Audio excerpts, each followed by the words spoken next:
So I rode third. I did that for a couple of years, decided, I kind of like this. So became a basic EMT in 1987. I figured I'd go into automotive. I'd be able to repair tractors and stuff like that in the balers and help him out. Well, then the farm kind of folded, and then I went to work in a garage. Actually, I'd gone to work for the town of Florida as mechanic and laborer and equipment operator, Yeah, I think I remember that. and then that's when the actual EMT thing kind of started. So I was working, snowstorms, middle of winter, and then going to school at the same time to try to be an EMT. It's the camaraderie, the cool calls, the good ones, the ones that we talk about forever, Right. that we never forget. Exactly. Lights and sirens are the cool thing. That was obviously the start of it, but then the really good call, and you really can make a difference when you see somebody that you bring in, or that you first see and they look like crap, and you make them better. And you feel good, and then somebody pats you on the back later on and says thanks. I would tell them that what they learned in the classroom was just the basics. The real classroom was right back here in the back of the ambulance. This is where you learn your patient care. Even though you've got the mechanics that they taught you in school, this is the classroom right back here. And to pay attention to the experienced people that you get to work with, because they're your real teachers. It's not about driving fast and turning on lights and sirens and things like that.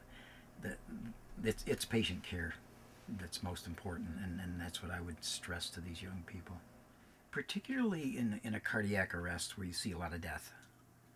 I had never seen death before I got into this job, and I see a lot of it now. Every couple months, someone dies, and that's just part of life, and you learn to deal with it. Probably more sensitive because I know these things can happen and how fragile life is.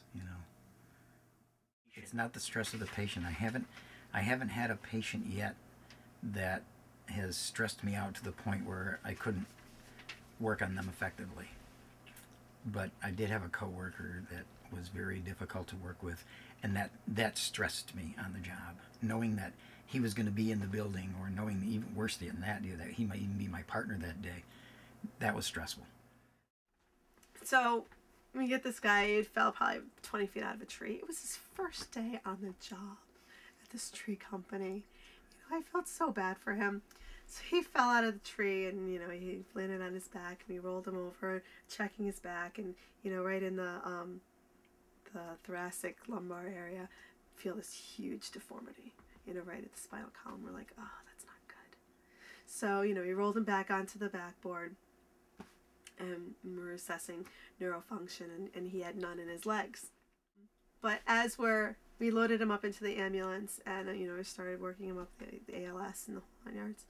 And as we're talking to him, we noticed that he has these scars all over his anterior chest and his arms. And we're talking to him in the back of the ambulance, and come to find out that, it was his first day on the job.